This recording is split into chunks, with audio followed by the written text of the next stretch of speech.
For Cardinals fans, the postseason has been a bit painful to watch, with constant reminders of what might have been had the team held on to Adolis Garcia and Zac Gallen. Thomas Gauvain from RedbirdRants.com joins us today to tell us whether or not the Cardinals' decisions to trade these guys was actually the right thing to do at the time. This is Locked On Cardinals. You are Locked On Cardinals, your daily St. Louis Cardinals podcast, part of the Locked On Podcast Network, your team every day.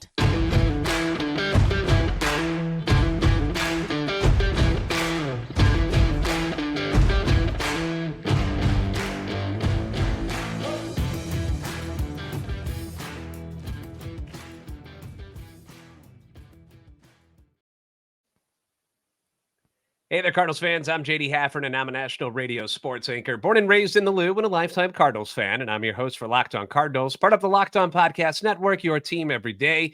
You can follow me on Twitter, X, at JD Sports Radio. You can follow the podcast at LO_Cardinals.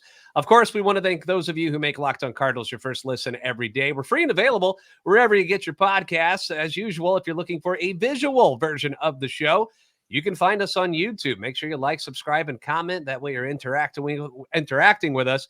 Hit your notification button so you know when new episodes are posted. This is a show serving Cardinal Nation and giving the best fans in baseball all of the info about the birds on the bat. So today we have another guest. I want you guys to give a nice, warm Locked On Cardinals welcome to Thomas Gauvain from RedbirdRants.com.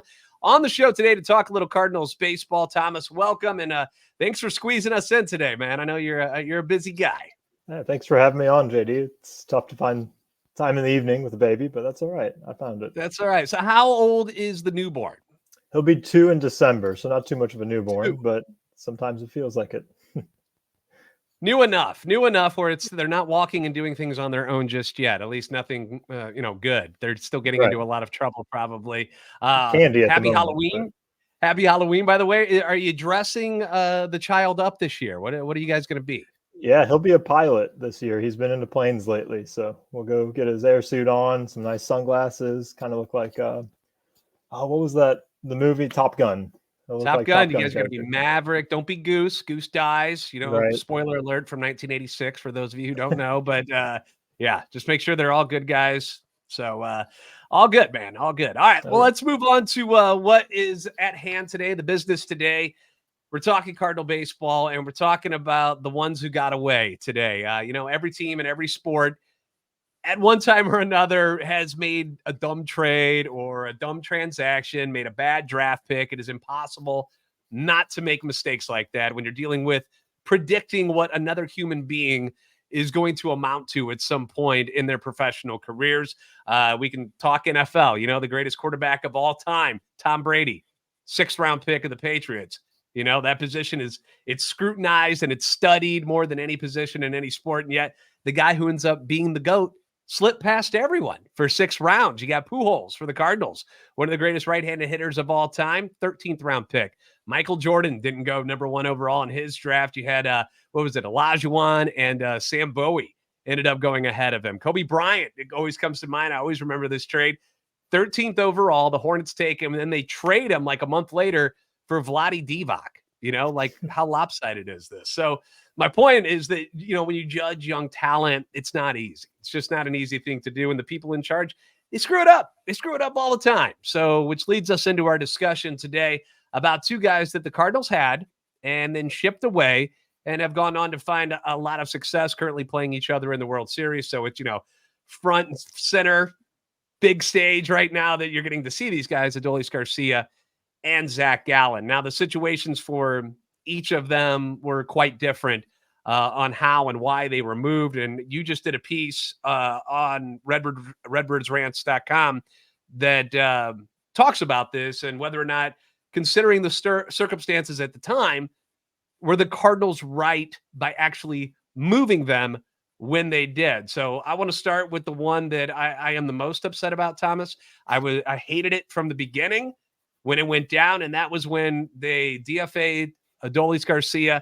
They trade him for cash considerations. Now, the reason why, because at the time, it's not like he was a huge prospect or anything like that, but sometimes you see an athlete and you're like, that dude right there is a stud at something. He's an athlete, just the build, the look of Adolis Garcia when he was a Cardinal. I'm going to put a picture up here up on the YouTube page for those to see. Like, look at him. And he's bigger now than he was back when he was with the Cardinals. Back with the Cardinals, he was still built, but he was a little slimmer. He was a little bit younger. And now you look at him and he's this tank in the middle of the Rangers lineup. And he's doing these amazing things, wins, ALCS, MVP. Let's talk about the situation with Adolis Garcia and what was going on with the Cardinals at the time and why they got moved. What can you tell us? I think part of it comes down to the team needs. I mean, if you look at our outfield back then, we had Dexter Fowler, we had Harrison Bader, Tyler O'Neill was up through the rise, Dylan Carlson was a top prospect in baseball. I think he reached number 13 that offseason. And so we had the outfielders, we had the talent, and Garcia wasn't even our top 30. So while it may look like he had the potential, he just wasn't, he didn't have the tutelage, or he didn't quite have the name power that the other people we had did hold. And we did even need him pitching. So he was cleared out for a pitcher, left-handed pitcher from Korea. And so we got rid of an excess, brought in a need. I think that's what it came down to at the time. Yeah, and it was KK was the guy that they ended up moving him off the roster for at the time. And, Cardinals fans, I don't remember anybody complaining at the time. Nobody seemed to be all that upset when it first went down. I just didn't like the fact that you were just clearing him out and you weren't getting anything in return for a guy that had decent numbers in the minor leagues. Again, not a superstar. It's not like he was doing these incredible things. Like when you go back and you look at Randy Arozarena, who he's getting compared to a lot now because of the similarities with the ALCS MVP and stuff. Randy Arozarena had much better numbers and was a much better prospect than Adolis Garcia was at the time. I don't know what it was about the Cardinals at the time. I understand that, maybe you had a need for other things and you had an excess of outfielders, but I'm not sure what it was about him where they were just like, cut him loose. He's not worth it, even though he had made it up to the major league roster. And even his minor league numbers, he had an OPS in the 800s that same year we released him and over 500 plate appearances. So it wasn't a fluke by any means at that point. I think they just needed some sort of space. Like you said, it would have been lovely to get something in return for him, not just some cash and sprinkles on the side. But clearly nobody needed him. It was the off season too, so they may not want to wait until winter meetings when they could have started trading and the interest would have risen then at that point.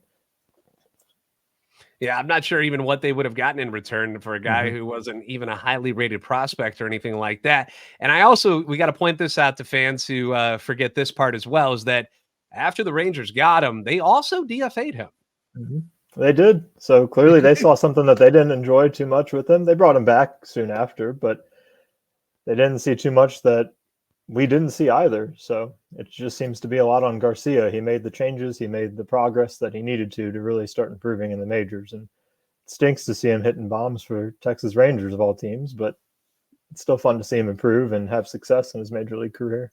Yeah, as somebody who just enjoys rooting for somebody who, it wasn't easy for him to get to where he was. I mean, people forget that they think he's like a 25-year-old kid right now. He's not, he's in his 30s now. So, he fought and he clawed. And as you said, made adjustments and is finally seeing his hard work pay off and what he's doing with the Rangers right now.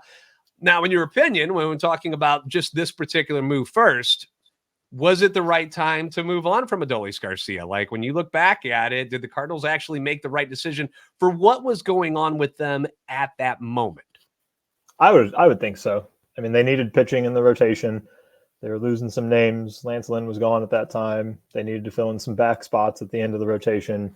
And KK came in as left-handed pitcher. So to get rid of that space, it seems to make sense.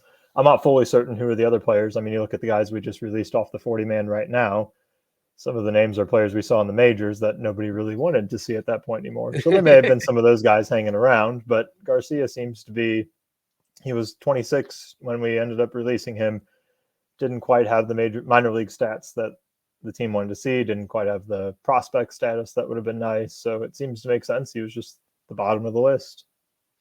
And another thing you got to remember too is, yes, they let him move on to greener pastures, but at the time the Cardinals were still winning. It's not like they made a mistake and the whole team fell apart. And because he wasn't there, all of a sudden they became losers. I mean, you're talking about guys like O'Neill, who had the incredible season in 2021. Harrison Bader, obviously big fan favorite, huge for this team over the years that he was in a Cardinals uniform. People will get bitter about Dexter Fowler. I'm somebody who actually sticks up for Dexter Fowler because he was what he was. Like his numbers weren't all that different than what he was doing with the Cubs. And when he was doing well, it's just people expected something more out of him than what Dexter Fowler really was when the Cardinals signed him to that deal, which was an overpay in my eyes when it actually went down. Obviously, it ended up being that way in the long run when his tenure with the Cardinals ended unceremoniously. But, Fowler had a couple of pretty good years when he was healthy with the Cardinals that weren't all that shabby. So looking back at it, yes, if you could say, oh, if we knew Adolis was going to be this good, you wouldn't have got rid of him in the first place. But at the time, this seemed to be the right move is what you're saying. Absolutely. His minor league numbers were strong, but they weren't anything stellar or eye-popping. And we had the guys, like you mentioned, Harrison Bader, Tyler O'Neill's on the come up. So there were spots that he wasn't going to make out on the major league roster. So, yeah. Okay. Well, another one that ended up getting away for different reasons is starting pitcher Zac Gallen. And we're going to talk more about that. And we'll get into some of this Arenado trade talk that has just kind of bubbled up again over the last couple of days. So we'll get into that and more here with Thomas Gauvain from RedwoodRanch.com on Locked On Cardinals. Score early this NFL season with FanDuel, America's #1 sportsbook. Right now, new customers get $150 in bonus bets with any winning $5 moneyline bet. That's $150 if your team wins. Now, if you've been thinking about joining FanDuel, there really is no better time to get into the action. Your app, very easy to use for some of us who have a tough time figuring out apps. Not a problem on FanDuel. They give you all sorts of directions. If you're confused about what you're betting on, how you're betting, who you should be betting on, they've got plenty of help there on there for you and a wide range of betting options, which include the spreads, the player props, over-unders, and a whole lot more. I mentioned I had a bet on Sunday on the Ravens, who were giving 9.5 to Arizona, which when it happened, I was not excited about that particular bet. But then I was like, you know what? Because 9.5's a lot. I was like, but it is the Ravens against the Cardinals. Like it shouldn't be that close of a game. And I had it. And then all hell broke loose at the end of the game where the Cardinals are able to march down the field twice. They get an onside kick. They kick a field goal, even though they're down 10. And I lost the bet. But it made that game way more fun to watch. And I was way more interested in it than any other games because of that. And I was so close to getting the win. So that's the kind of excitement you can enjoy with FanDuel. So visit FanDuel.com/lockedon and kick off the NFL season. FanDuel, the official partner of the NFL.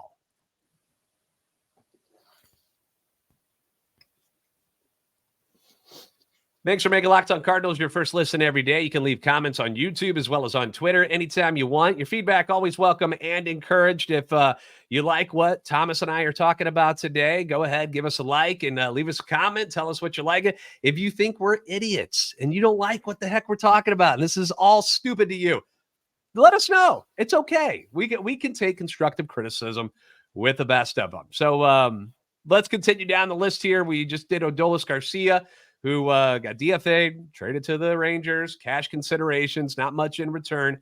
The Zac Gallen situation was a totally different story. Zac Gallen moved part of a massive deal that is moved to the Miami Marlins for Ozuna at the time.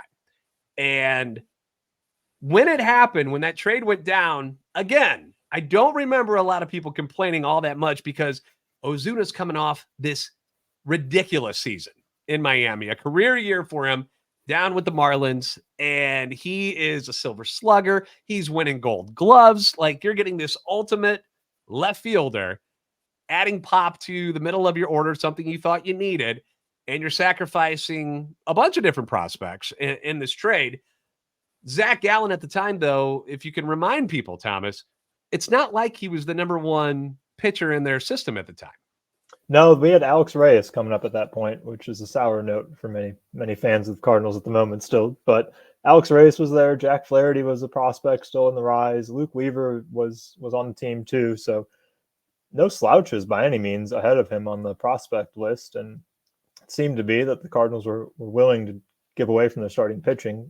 Wainwright, Waka, Lance Lynn, they're all still in the rotation too. So pitching, it's the opposite, I guess, of the Garcia situation. At that time, we had too much pitching. Now we'd like the opposite. But there were prospects everywhere that were higher ranked than Gallen was. So he seemed to be an expendable commodity at the time. And remind me, what level was Gallen at when he was moved? Was he AA or was he an A still at the time? In 17, he played all three levels, I believe, all the way up to AAA. Okay. And his ERA I got a photo of him here. You ready for this one? Because opposite of Adolis Garcia, here's what Zac Gallen looked like at the time pitching there. See, not exactly the coolest looking brother on the planet. Like, look at him. Like, you're like, I don't know about that. He's still got the goofy goggles that he wears on the mound, but even when you see him now, like it's not like. Yeah, like when you look at Adolis Garcia, you're like, that's an athlete. When you see Zac Gallen, you're like, he's probably in a band or something. Like he's doing something other than being an amazing starting pitcher for a team in the World Series right now. He's got the flow and everything going. But Zac Gallen at the time, like you said, they're trading from a strength, which is something that, teams do. Like when you've got guys like, where was Zac Gallen going to go for the next couple of years if he stuck around in the Cardinals organization, knowing that you had guys like you mentioned, Jack Flaherty, Weaver, and Alex Reyes. Reyes was the number one rated, was it right-handed or overall pitcher in the pipeline at the time? In our pipeline, it was number one overall, maybe even number one right-handed pitcher for all of baseball too. I think he was. Mm-hmm.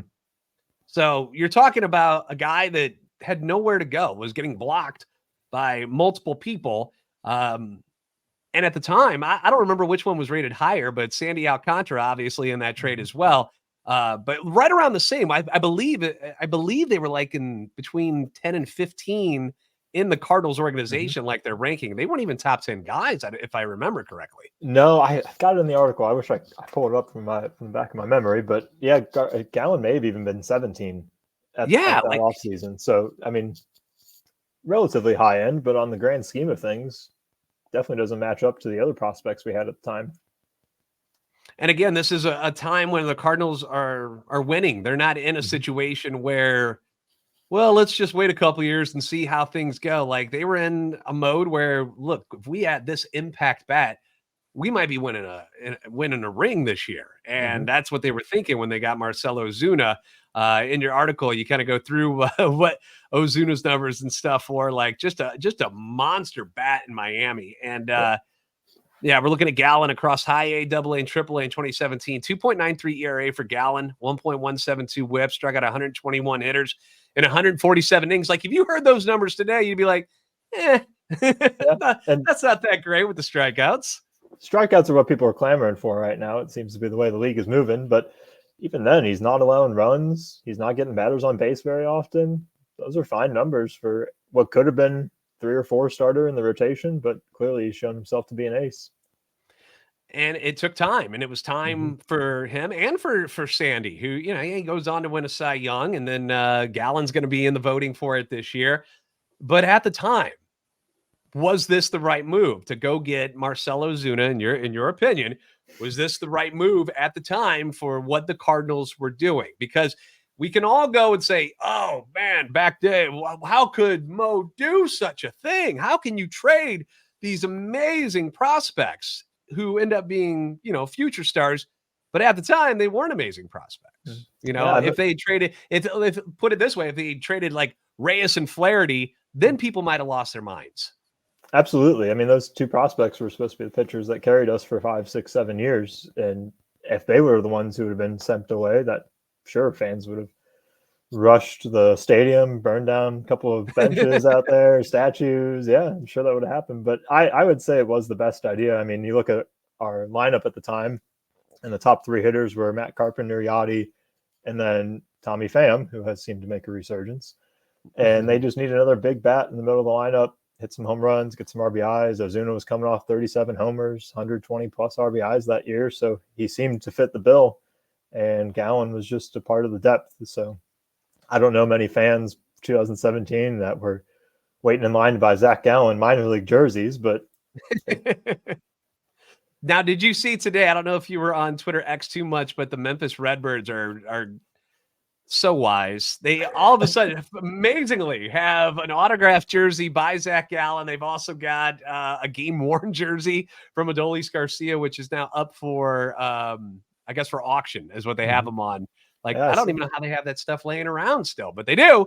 They're capitalizing. You can go get that. If you were that big of a fan of Gallen and Garcia back in those days, you can get a piece of their history when they actually were a part of the Cardinals organization. Yeah, I'm sure those are just going to be like baseball cards if these two make the Hall of Fame or something like that. Exactly. The value only rise. But all right, so bottom line, at the moment of where these teams were for the Cardinals, making these moves with Garcia and Gallen, those were the right things to do, in your opinion?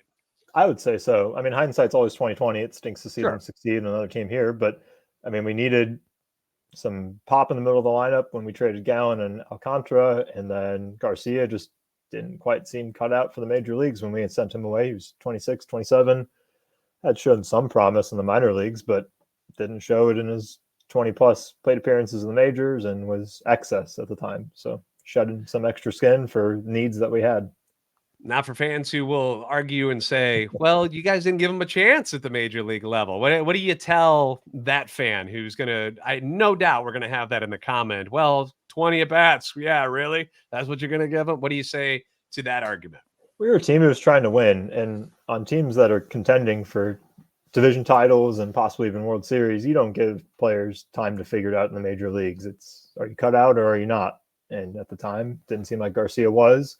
And Gallen just didn't quite have the prospect status that we would have liked out of him. So while it may seem like well, we're gonna put Thomas's article. I'm gonna have it linked down into the show notes and in the information on our YouTube under the comments section, so you guys can go check it out for yourself and read up on all of the stuff that he's got put there for you, and you can make your own choice. I mean, obviously, as Thomas said, hindsight's 20/20. Sure, we would love to have these guys. I mean, I did a voting, like a poll on Twitter last week, and it was like out of these four guys, and it was Gallen, Garcia.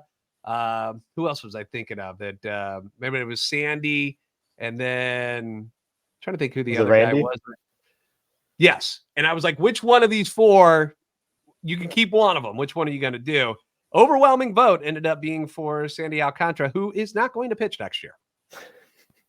He's out. He's not going to help your team next year. Who knows how he's going to look when he comes back from Tommy John? It doesn't always work. No. And yet that's where everybody wanted to go. So I don't know. If you had to choose out of those four, which one would you take back? Probably Zac Gallen at the moment, but recency bias. If you would ask me last year, I'd say Sandy, but with his injury and last year's performance, it just doesn't quite seem like he has that, what he had back a couple years ago. And pitchers have a lot more effect on a baseball game than 1 out of 8 fielders. So, well, pitching is something that the Cardinals are in desperate need of. And coming up next, we're going to talk about I don't really want to say it's a trade rumor, but you're starting to hear more whispers about Nolan Arenado to the Dodgers. And we'll see if Thomas feels like that might be a good move or it's a bad move for the Cardinals. So we'll talk about that coming up next on Locked On Cardinals.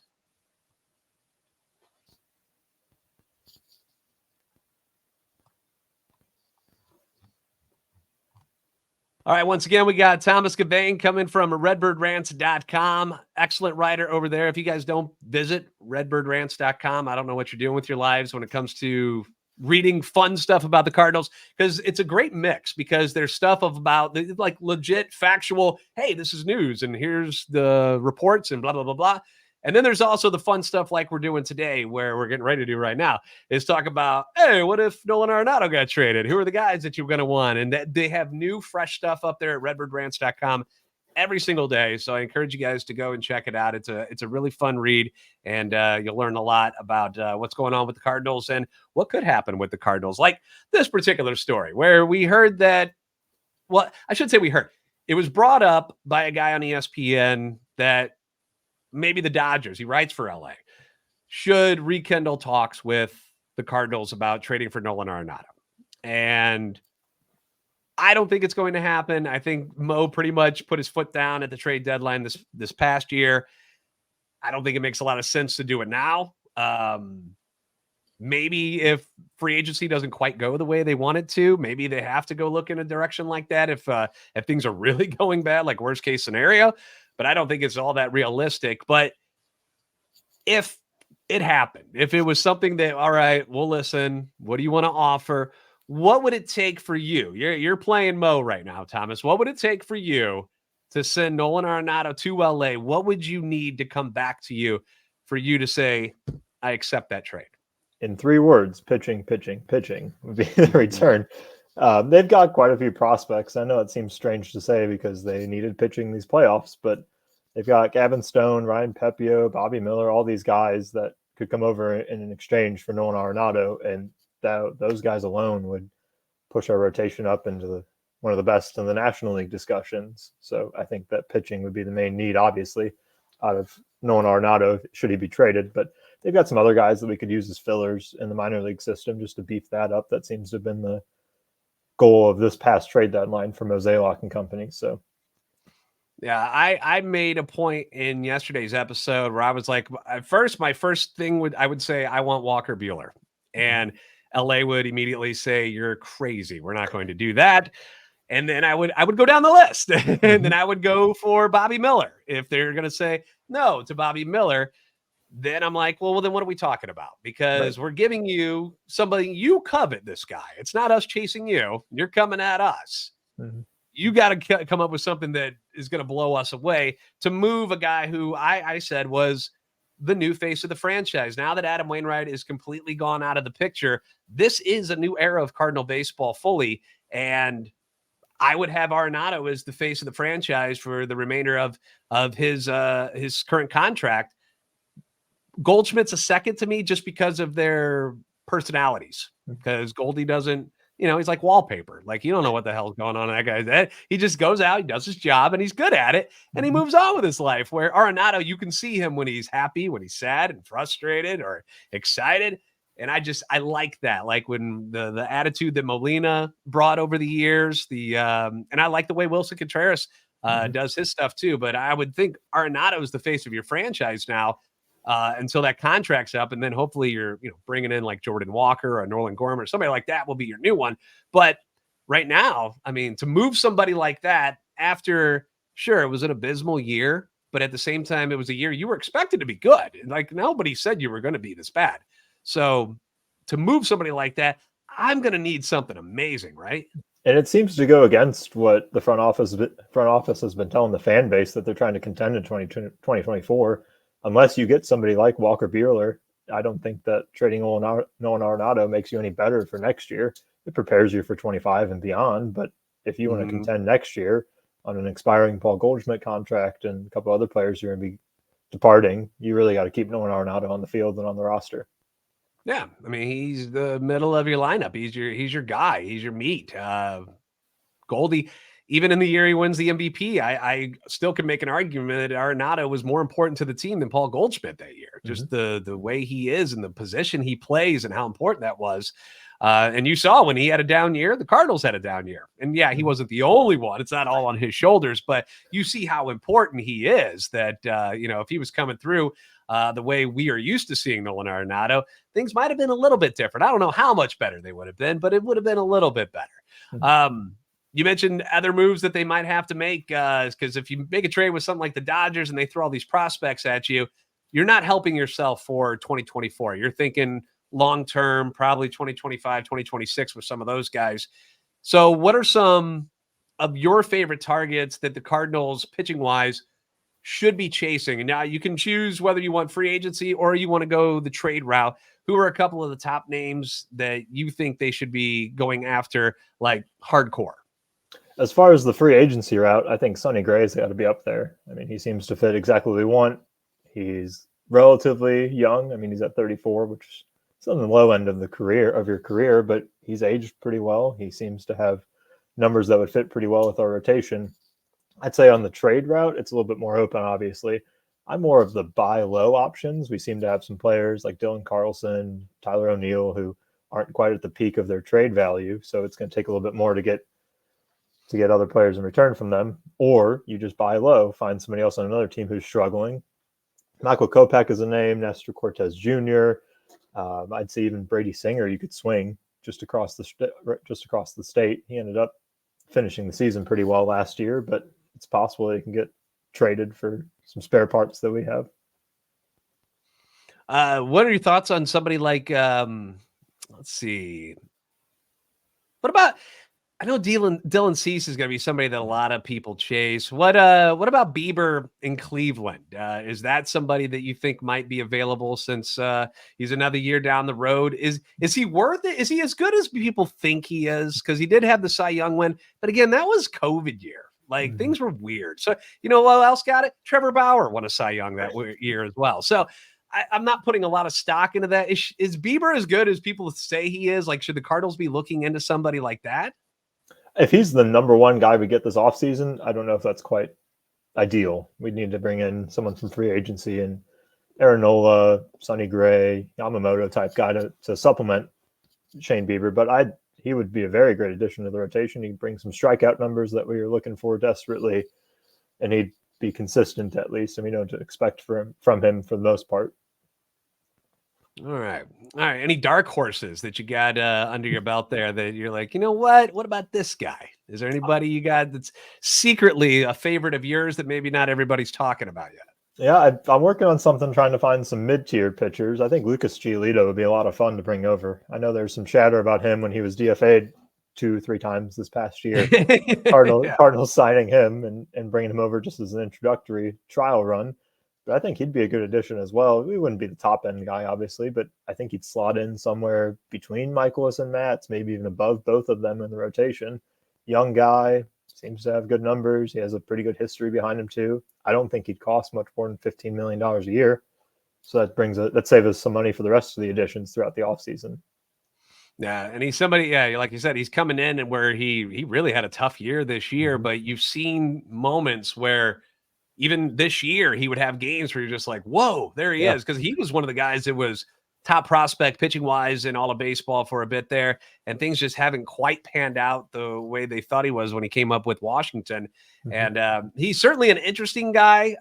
He's hopefully he's not one of the top 2 guys that the Cardinals are able to bring in. But if he is somebody they could slide in as the number 4, like you mentioned, between a Michaelis and Matz, I think the Cardinals will be happy with that. I would agree. We'll be on the lookout for that piece at redwoodrants.com. Again, if you want to follow Thomas on Twitter X, you can see his handle there below on YouTube, or just, you just got to spell it out. Thomas Gauvain, which is Gauvain. And that's on Twitter X as well. So appreciate you stopping by here today, Thomas, and talking ball with us. And we'll have you on here real soon when something else happens. Thank you very much for having me, JD. It's been great to talk to you for a little bit. All right. You too, brother. And once again, thank you guys for being a part of Locked On Cardinals. Remember, you can always find us as your first listen each and every day. Give us a follow on Twitter, X at @LO_Cardinals, and at JD Sports Radio. Like and subscribe on YouTube. Help our channel and love for the Cardinals grow. You guys are the best fans in baseball for a reason. And we'll see you next time on Locked On Cardinals.